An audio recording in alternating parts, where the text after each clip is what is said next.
let's get into some NHL. Something we don't talk much about, but we are in the middle of the playoffs. It's cold. Yeah, it is a little cold.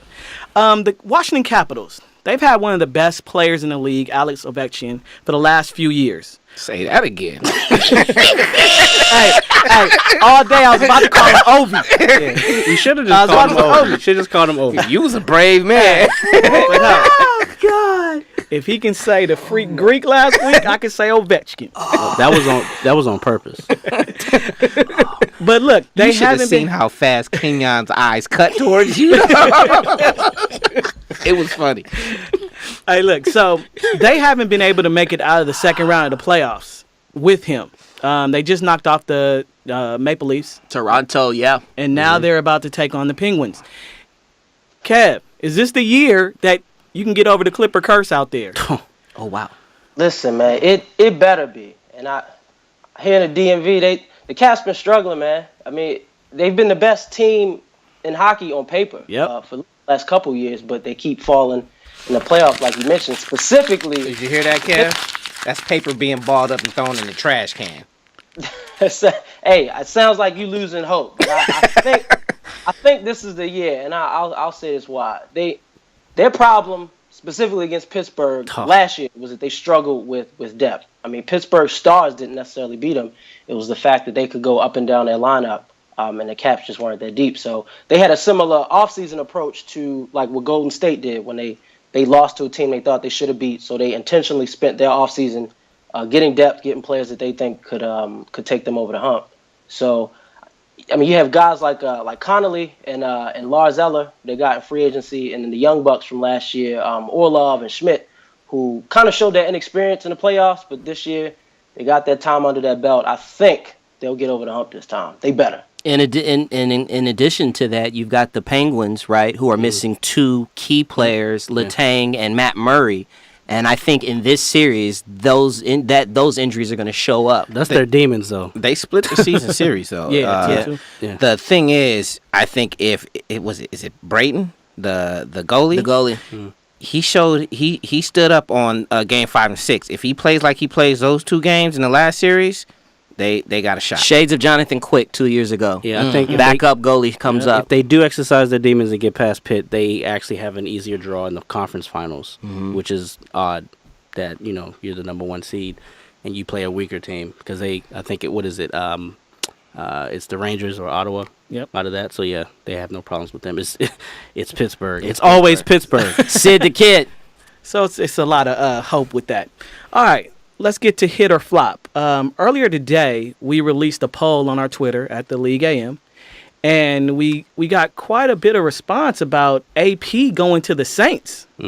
About 54% of people who voted said that it was going to be a hit with him with the Saints.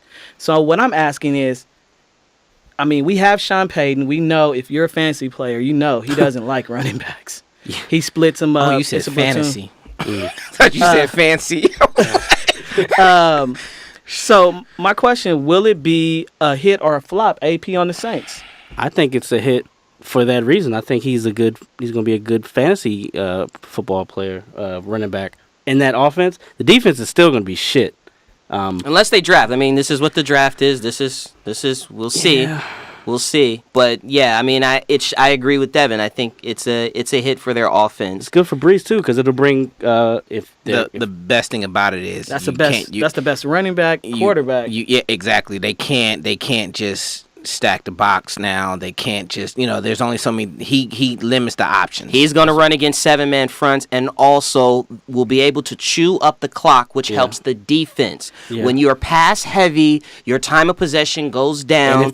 Your defense burns out. Go Devin. And if they do bring 8 in the box, It's over. They don't have Brandon Cooks anymore. But how many carries do you think he gets a game? touches or carries? During the Well, season, he should get 15. He might now. I think it's going to be a hot hand situation, honestly. Okay. I think they'll ride the hot hand. Kep? Can Adrian Peterson play corner? It's a flop. All right, newsworthy and nothing to see. It's draft week, right? Draft starts Thursday. Reuben Foster and Jabril Peppers both tested positive for diluted drug test, which is against the NFL drug policy. Pepper said he was dehydrated after running at the combine with the safeties and linebackers. Foster said, I was sick the week before. I need to gain weight, so I drank a lot of water. My thing is this newsworthy? Nothing to see. It seems like every year we have something going on. But see, my thing is people are talking about they failed the drug test. It was just too much water. Exactly. Well, it's but the NFL considers it a fail. I understand that, but they didn't find drugs in his system. Right. There's a difference. That means go drink a Coke. Diluted test. And we'll wait for the next one. Hey, water doesn't. Nothing quenches your thirst like water, and it also doesn't clear up your pee like anything else out there. So, I think it's I think it's nothing to see here. What is newsworthy is Caleb Brantley and Gary and Connolly. Yeah. That's what's newsworthy. Well, that yes, I think it's newsworthy just for the simple fact that even though it isn't a failed drug test, they might drop a little bit. Maybe not. Well, much, I think there are some teams hoping they drop a little bit. Yeah. They're talking about Peppers he was a borderline first rounder. Now he's probably in the second round. Reuben Foster can fall to 24.